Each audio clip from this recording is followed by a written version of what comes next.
MS వర్డ్లో contact details enter చేసేటప్పుడు ఇలాంటి symbols అవసరం అవుతాయి.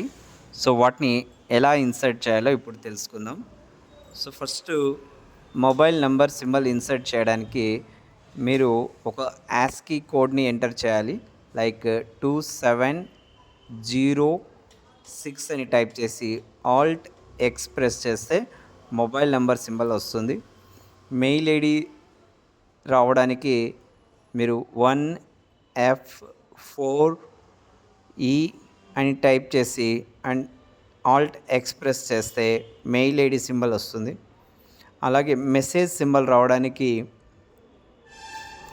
2709 అని టైప్ చేసి ఆల్ట్ ఎక్స్ప్రెస్ చేస్తే మెసేజ్ సింబల్ అనేది ఇన్సర్ట్ అవుతుంది. మీ కాంటాక్ట్ డీటెయిల్స్ నీట్గా